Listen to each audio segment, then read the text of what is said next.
Hello guys, what's up? Welcome back. Here's your guy Emmanuel, and in today's video we're going to be seeing how to configure a remote backend in Terraform using S3 and DynamoDB. So before I get started, I want to take some time to see if this is your first time watching one of my videos. I want to say thank you. I also want to say, if you have not yet subscribed, please do subscribe to this YouTube channel, and do not forget to smash that like button in case you find this video interesting. Do not forget to ask me any question in the comment, and do not forget to share. So without taking much of your time, let's get started. So today we're going to be talking about, or we're going to be seeing how to configure a remote backend in Terraform. But before we even go into our VS Code and start writing code to do different things, let's take some time to understand what is a Terraform backend. So when it comes to Terraform backends, there are two things I want you to understand, or I want you to know. The first is that Terraform backend is what defines or determines where Terraform will store its state. I made an entire video on what state is and how to use state. So please, if you have not watched that video, I highly recommend you take some time to watch that video. Then once you're done, you can come back and watch this video. So Terraform backend or backend in Terraform, it's simply where your Terraform state is stored. So that's the first thing I want you to know about backend. Then the second thing is that by default, Terraform uses a backend called local to store state as a local. I have two A's right here. As a local file on disk. What do I mean by that? It means when you just start a brand new project, if you've not defined or determined if you want to use a remote backend or not, what will happen is that by default, Terraform will use your local computer to store its state, right? So it will store that state locally. Let's jump into our VS Code and let me explain what I mean by that. So I'll go to VS Code, and right in VS Code, I have, a brand new project. As you can see, I have a Terraform configuration, and what this Terraform configuration does is that it creates a VPC. On the left side, I don't have anything concerning state. As I said one more time, I made an entire video on what state is and how to use state. So go check it out or go watch that video. Then, so the first thing I'm going to do is Terraform init. So I'm going to do a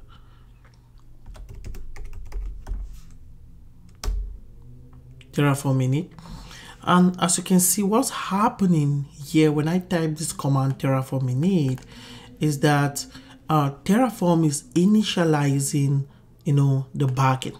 That's what Terraform is doing. So I'm going to clear. Then the next thing I'm going to do is Terraform validate.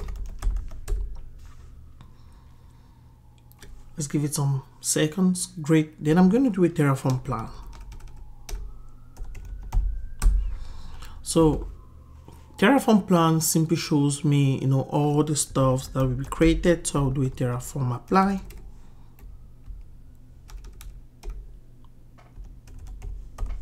Dash auto approve. So what happens is that this resource, this VPC has been created, but the creation of the VPC is not our concern. What we are concerned with is this thing right here called terraform.tf state. In my last video, I said state is what carries information about your infrastructure, and that information is stored in something called a state file. So if we go inside of this state file, we're going to see information concerning this infrastructure I just created. But the problem we're facing right now is that this state is stored locally. Now let's go back and let me explain why it's not good working with local state. Let's say there are two, developers or two DevOps engineers in an organization. One is called Emmanuel and the other one is called Paul. So Emmanuel is trying to create a VPC. When Emmanuel does a Terraform apply, what happens is that, a state file is created. The problem is that this state file is stored on Emmanuel's, local computer. If Paul wants to work on that same Terraform configuration, Paul cannot. Why? Because Paul cannot access the state of that Terraform configuration. And the reason why he cannot access the state of that Terraform configuration is because that state is stored locally on Emmanuel's computer. So because of this, it becomes difficult for Emmanuel and Paul to collaboratively work on the same Terraform configuration within an organization. So what can solve this problem? What can solve this problem is if Emmanuel choose to move, that state file onto a remote repository. In this case, moving it somewhere both Emmanuel and Paul can access it. If the state is moved to a remote backend, let me put it like that, what would happen is that Emmanuel can access that state. At the same time, Paul can also access that state, which means they can collaboratively work together.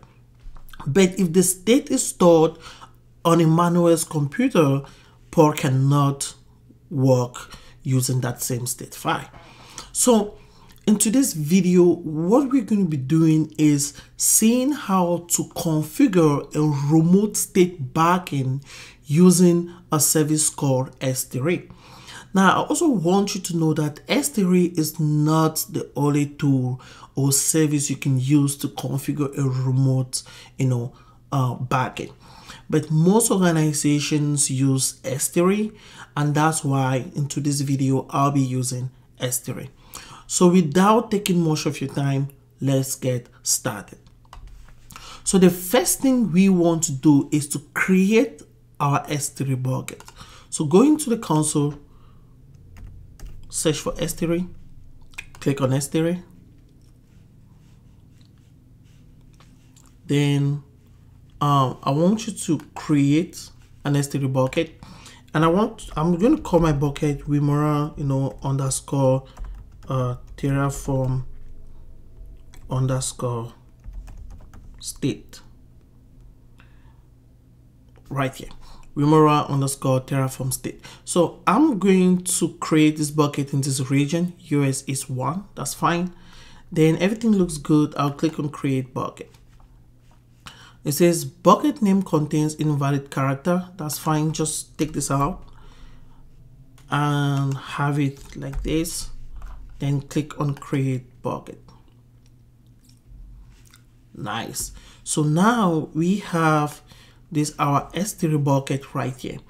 Then within this S3 bucket, I'm going to create a folder called DevOps. I'm going to call this folder DevOps. So this is where our state will be stored. So you can create as many folders as you want. You can have a folder for, let's say, developers. If developers, this is where developers can store their own state if they want to, right? But in this case, we're just going to store our state in DevOps. So now we have our S3 bucket and we have our folder. The next thing we want to do is Terraform that rather than storing, our Terraform state locally, we want you to store the state remotely using S3. So the first thing I want you to do is to click on add file, then add a new file and call that file backend.tf. And within this backend.tf, we're going to specify, or write the configuration that Terraform would use to store our state, remotely. So the next thing I want you to do is to go back to Google, and I want you to search for Terraform S3 backend, like that. Terraform S3 backend. Then I want you to choose this first one, and I want you to, select this right here. So just copy this, go back to VS Code, and paste this in here. So right here, we're simply telling Terraform that our backend is going to be S3. Then we need to give Terraform 3 things. The first thing is the bucket name. The second thing is the key. The key is simply the part where you want that state file to be stored. And the third thing is the region where that S3 bucket was created. So let's provide Terraform with this information. So go back to your AWS account. Go to S3. In S3, I want you to copy the bucket name. My bucket name is Remora Terraform State. Come back to VS Code. Then in VS Code, I want you to replace this, with the bucket name. Then the key, as I said, the key is simply the part where, the S3 or the key is simply the part where, that state file will be stored. So I want it to be under DevOps / Terraform.tf state, like this. The region where the bucket is created is US is 1. So one thing you can do is you can go back to your AWS console, go to properties, and under properties you can see bucket overview, and right here you see the region where that bucket was created. So make sure that it is in the same region. Mine is US is 1. So if I go back to VS Code, you see it says US is 1 right here. So now we do have this configuration that will determine where that we tell Terraform that our backend will make use of S3, and so store our state file in this S3 bucket and store it under this path. So the first thing I'm going to do is save this file, clear my screen, and I will do a Terraform init right there. So let's give it some time. Perfect. So what just happened now is that Terraform has detected that I've done some configuration to determine where my state file will be stored. So Terraform will no longer store the state file remotely. Rather, Terraform is saying, hey, we have detected that you're going to use S3 for your backend. Do you want to use S3 for your backend? I'm going to say yes. And what would happen is that Terraform would migrate my entire backend onto S3. So if I go to terraform.tf state, I won't see anything. But if I go back to my AWS console, go to S3, go to Objects, click on DevOps, right now I do have my state file in my S3 bucket, which means that now let me bring this S3 bucket right here, which means that now Emmanuel and Paul can collaboratively use the state file. Why? Because the state file is no more sitting on Emmanuel's local computer. It is sitting remotely in an S3 bucket, which means different people within the organization can use it. Which means that if another person comes and says, hey, I want to work on this Terraform configuration, that person can just access that S3 bucket and access that state and use it to do whatever thing they want to do. So now that we have our S3 stored. Now that we have our state stored remotely in an S3 bucket, one thing we can do is delete this file right here, because technically we don't need it. But I want to show you something.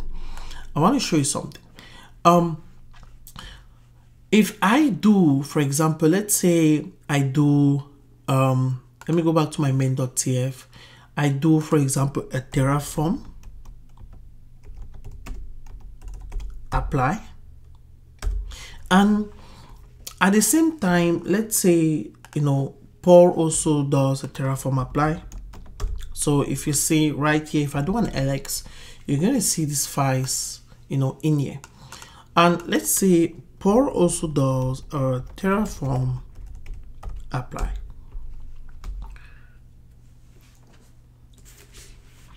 So great. So what would happen is that, both Emmanuel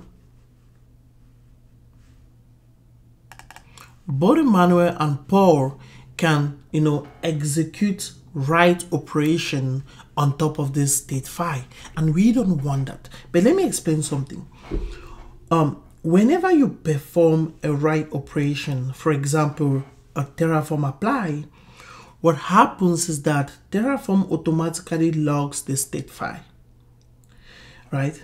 And it's important for Terraform to log the state file, because during your Terraform operation, if another person performs the same operation, this can mess or corrupt your state file. What do I mean by that? It means that if Emmanuel does a Terraform apply, right, and Paul does a Terraform apply as well at the same time, this can mess up this state file.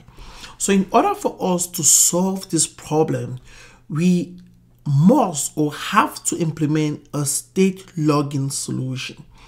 And to implement this state logging solution, we're going to use another tool called DynamoDB.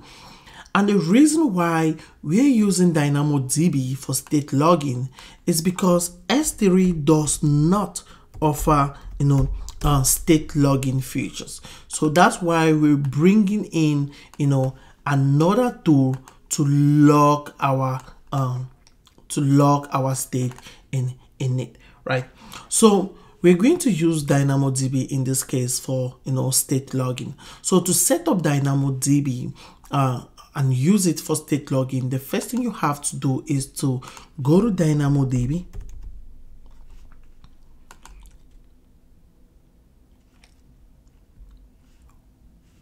right? So let's give it some time. So once you're in DynamoDB, I want you to create a table. So I'm going to call this table, Remora underscore state, Remora underscore Terraform underscore state underscore login. So this is going to be the name of my DynamoDB table. Then under here, it's asking me for a partition key, and Terraform recommends the partition key to always be log ID, and the value right here should be string. So this is all what you need to do. You go to DynamoDB table, you create a table, you give your table a name, and you give a partition key called log ID. Then once you have this, the next thing you do is to create that table. So as you can see right here, our table is creating. So while our table is creating, I'm just going to copy the table name. I'll go back to my Terraform code. I'll go to backend.tf, and right here I will tear Terraform that I want to use DynamoDB for state logging. Then I will do DynamoDB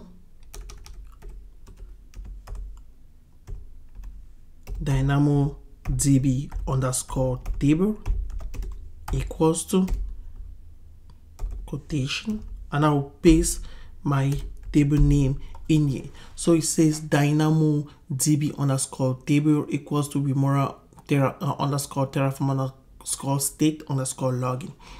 Then I'll save this. So I'm just going to do a Control S to save this. Then once I save this, the next thing I will do is, Terraform init.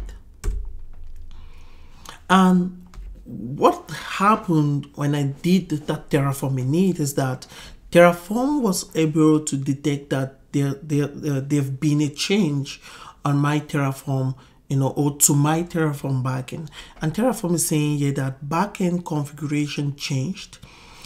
A change in the backend configuration has been detected, which may require migrating existing state. So I can either run this command to migrate my existing state, or I can, use this command to just reconfigure. So I'm just going to use this one here that says Terraform init-reconfiguration. Paste it in here. And everything looks great. Everything looks successful. Now, the next thing I want to do is I want to see if I do, for example, let's say I come here and I modify this to maybe staging. And to staging, sorry. And I save this. I don't know why I can't save. I'll just do Control S. Then I'll do a Terraform apply. And let's say I do this Terraform apply, and as you can see, it's applying. And at the same time, someone tries to also do a Terraform apply right here. So I'm going to do a Terraform apply. Nice. So as you can see, this person cannot do that Terraform apply. And the reason why the person cannot do a Terraform apply, and see the error message says error acquiring the state lock. Why? Because our state has been locked, right? Our state is locked. So Emmanuel is doing a Terraform apply right here. So I'm doing a Terraform apply, and Paul on the other terminal or on the other side of the company is also trying to do a Terraform apply, and he cannot. Why? Because my state has been locked using DynamoDB, so he cannot execute that write operation until I'm done executing my own write operation. So if I go to if I go to, let's say, DynamoDB right here, and I refresh my DynamoDB, I click on the DynamoDB table name, and I go to explore items. I can try to explore this item. I can see that I have one log ID right here. As you can see, I have it right here. So if I go back and I say yes, and I say yes, hold on 1 second. So it's creating that VPC. So that VPC has been created. Now, if Paul on the other side of the company do a Terraform apply one more time, let's see what is going to happen. That of Paul is going to work, right? That of Paul is going to work because I have already, I'm done with my own, operation. So guys, it's very, very, very important for you to set up a remote state when you're working with Terraform. And if you're using S3, you can also use DynamoDB, for state login. As you can see, it's very, very, very simple. All you need to do is to, create an S3 bucket. Once you have that S3 bucket, you come here, you create a file called backend.tf. In that backend.tf, you specify, your backend configuration. Then for your state login, you create a DynamoDB table. And always remember that when you're creating your DynamoDB table, the petition key should always be log ID. that is a must. That is compulsory. If you use any other thing apart from log ID, you may likely encounter some technical issues. So make sure that you use log ID. So guys, hope you guys enjoyed this video, and hopefully by now you should be able to set up a remote backend in Terraform and use DynamoDB for state logging. So please do not forget to ask me any question in the comment. If you have one, do not forget to like, do not forget to subscribe. And if you think this video was helpful, and or you think there's someone within your organization, a friend, a colleague, or someone studying Terraform, and you think this video would be helpful to them, please do not hesitate to share it with them. Thank you all